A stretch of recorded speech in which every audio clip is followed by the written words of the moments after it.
here from Michigan Pines, and we have a lot going on today.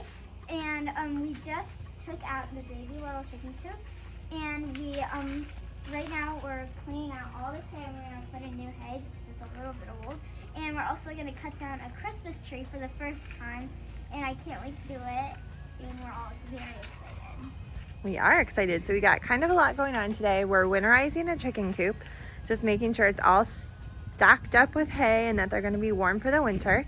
Chloe had to get all the chickens outside, didn't you? Yeah, they wouldn't really get out for a second, but then I just like, and then they all went out there. So I don't know how they're doing right now. Let's go walk around and check. So we're gonna walk around over here and just see. The baby chickens have done a good job integrating themselves with the big ones. You always get nervous when you let the littles in with the big ones because sometimes they're protective of their space. They're only a couple weeks old, so. But they, look at them. There's the babies out there with the big ones. They're all getting along. Some of them are outside though. Well, Yeah. all the babies are. They're probably super confused about why they're shut outside right now and they don't like it. No, they don't. So that's why I gave them corn. But they've done a good job. Everyone's just leaving them alone and they're pecking around and doing their thing and eating food. So it's nice to be able to get the light out of the coop. So we're just gonna finish that up and we'll let you know what it's like when we're done. Right, Chloe? Yeah.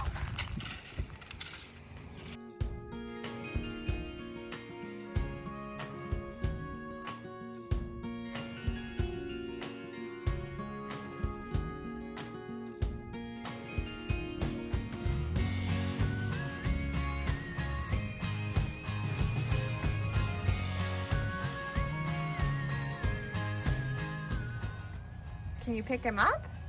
Say, don't eat the chicken food. Oliver. Can you go take the chicken by Izzy? Go take the cat to Izzy. No. Say, Izzy,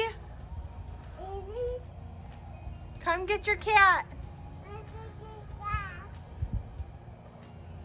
So we got everything done. We put a new ladder in here for them to roost on.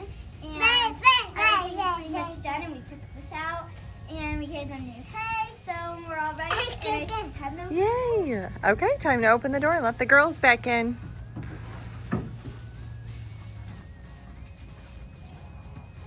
Here they come. Who's the first one? This is Henrietta. Henrietta's the first one. No one else is coming. They're all having fun outside, I guess, huh? Bye.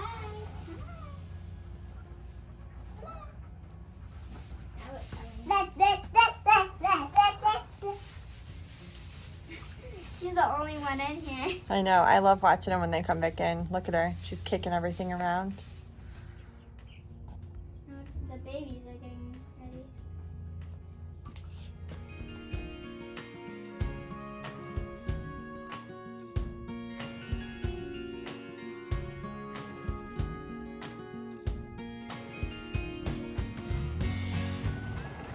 Hey, it's Ron from Michigan Pines, and we're out today checking on the status of the trees.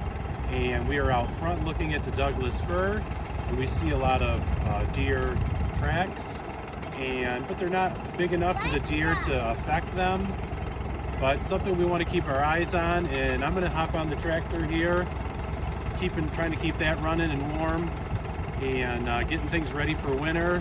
I'm going to hop on the tractor here. We're going to head back and check out the balsam firs and all the pines.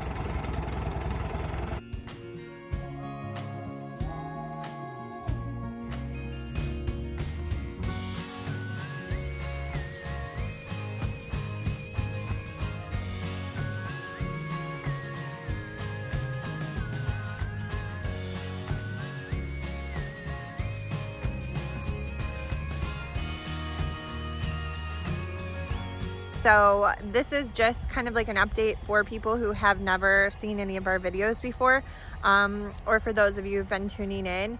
This is our first time planting in the fall. So in the spring, of 2020 on Earth Day, we planted 1,000 trees. That was our first 1,000 trees. And then in the fall, we just planted our second batch of trees. We planted 500 more. So we're kind of just trying to figure out which is going to work better for our soil, for the Michigan weather, for the deer, for everything. And we're just kind of keeping an eye on everything. What we saw from the spring was that the heat had a huge effect on the trees, on certain kinds. The Fraser Firs really took a hit from the heat, and that was tough on them because we don't have irrigation out here in our field. So that's something we learned from the spring so far. From the fall, what we're seeing is just a lot of movement from the deer. So Ron is just going to kind of show us around the back here, and just walk us through the trees that we planted so far this fall, and then where we're seeing a lot of deer action in the field. So here we planted 150, I think 2 total Balsam Firs, and so right now we're just looking to see how much deer activity there is back here, and also to see how the trees are taking to the soil. So take a walk with me and let's see what we see. Some deer prints. There's quite a few deer prints back here, but there's really no evidence that I know of or can tell of them doing anything to the trees.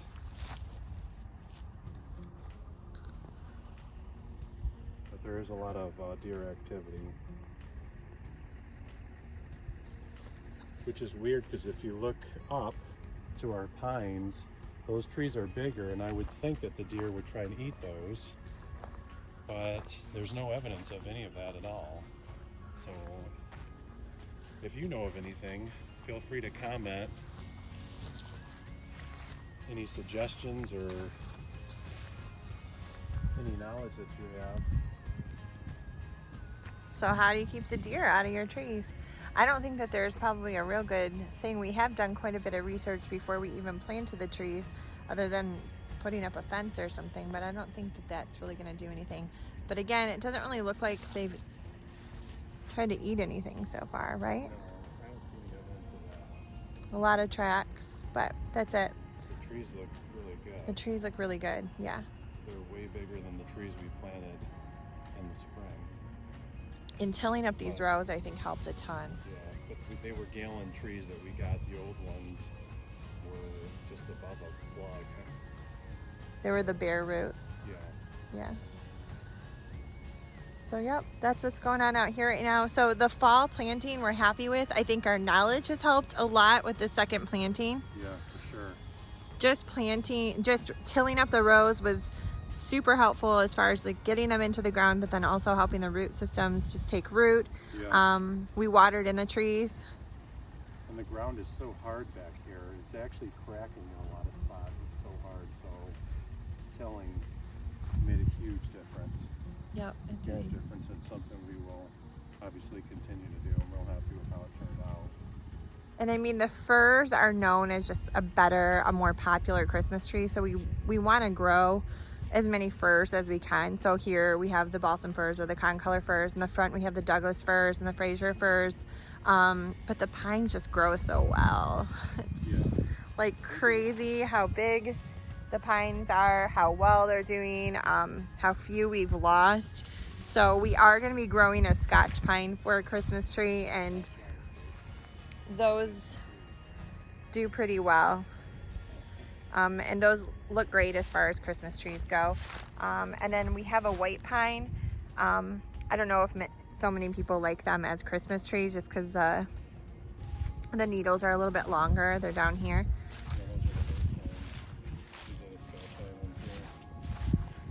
So as you can see, we'll get closer to the Scotch.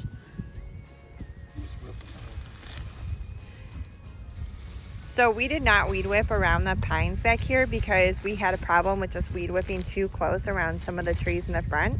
But these have flourished and done well. This is one of the Scotch pines here. And as you can see, the needles on this one are shorter. This is a pretty popular Christmas tree. So we will probably stick with growing some more of these, the Scotch Pines. I want to get a close-up of the needles. They look good. They grow great in Michigan, and we've had like a lot of success with these. Let's go down to the white pines and we'll show you just the difference between like the needles. The white pines we are going to grow as an option for people in case they want to have a white pine as far as a Christmas tree goes, but you'll see that the needles on these are they're a lot longer.